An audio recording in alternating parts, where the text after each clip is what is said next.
औरंगाबाद के कोल मंझौली गांव पहुंचे करनी सेना के राष्ट्रीय अध्यक्ष गोपाल संदीप सिंह ने पीड़ित परिवार से मुलाकात की और उन्हें इंसाफ दिलाने का भरोसा दिलाया।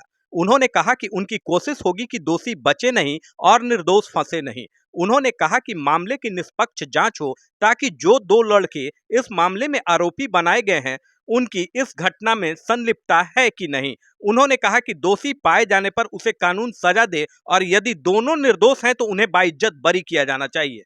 उन्होंने कहा कि मामले में निर्दोषों को फंसाए जाने की लड़ाई करनी सेना तब तक लड़ती रहेगी जब तक कि निर्दोष फंसाए गए दोनों युवक पूरी तरह बरी नहीं हो जाते हैं। इंसाफ की इस लड़ाई में न दोषी को बचने देंगे और न निर्दोष को सजा होने देंगे। उन्होंने कहा कि मामले को राजनीतिक रंग दिया गया है, इसे लेकर लाश पर घृणित राजनीति नहीं होने देंगे। गोपाल संदीप सिंह ने बिहार में निर्दोष राजपूतों को फर्जी मुकदमों में फंसाने को लेकर सरकार और राजनीतिक दलों को सख्त चेतावनी दी है। करनी सेना दोनों निर्दोष युवकों को इंसाफ दिलाने के मामले में बरी कराने के लिए शासन प्रशासन से लेकर अदालत तक बड़ी लड़ाई लड़ेगी।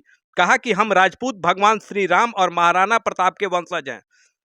फानूस बनकर हम क्षत्रिय सर्व समाज की रक्षा करते हैं, सबके लिए न्याय की लड़ाई लड़ते हैं। इसके बावजूद दुर्भाग्य है कि बिहार में राजपूतों के खिलाफ साजिशें की जा रही है। इधर ग्रामीण भी दोनों युवकों को आरोपी बनाए जाने पर हैरान और परेशान हैं। ग्रामीणों ने बताया कि घटना के दिन का उनके मोबाइल का डिटेल निकाला जाए तो सच्चाई पता चल जाएगा। गौरतलब है कि 10 दिसंबर 2024 को माली थाना के कोल मंझौली गांव में दो युवकों पर गांव की ही एक युवती से दुष्कर्म कर उसकी हत्या किए जाने का यह मामला सामने आया था, जिसमें इन दोनों को मृतका के परिजनों के बयान पर पुलिस ने इन दो युवकों को नामजद अभियुक्त बनाया था। मैं इस मामले को जितनी दोनों पक्ष से मैं उस जिसके साथ ये घटना घटा है मैं उनको भी न्याय दिलवाऊंगा।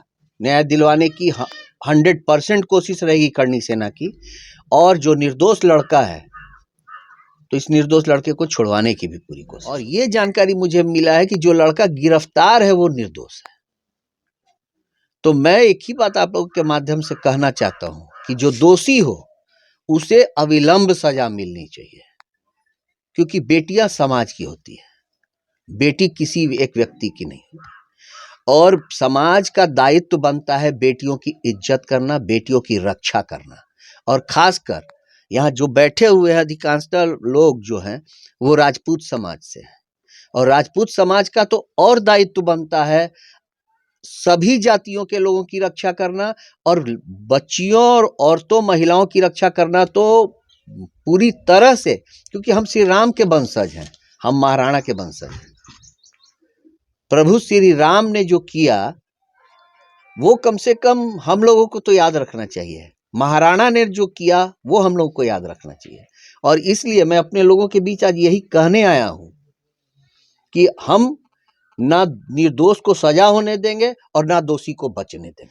तो अगर इसी तरह से हमारे जाति के निर्दोषों को तंग किया जाता रहेगा तो 2025 का फिर एक बार की घटना मैं आप लोग को बता देना चाहता हूं आप लोग के माध्यम से कि हम लोग पहले हाथ जोड़ते हैं, हाथ जोड़ करके विनती करते हैं।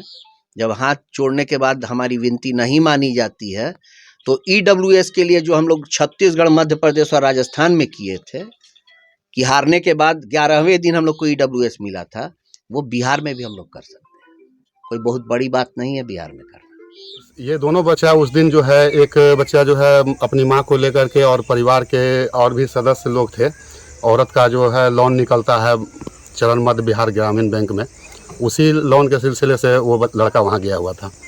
और एक लड़का अपना ट्रैक्टर से जो है खेत जोताई कर रहा था, जिसका खेत जोताई कर रहा था वो लोग भी अपना गाँव के ही हैं, और उन लोग का खेत जोताई कर रहा था। उसका कॉल डिटेल्स मोबाइल से जो है उसको देखा जाए कि वो घटना के टाइम में कहाँ था। और हमारे प्रशासन के अधिकारी लोग के भी यहाँ पर कोई जो है बात नहीं मान रहा है। हम लोग तरफ से कोई क्या चाहते हैं?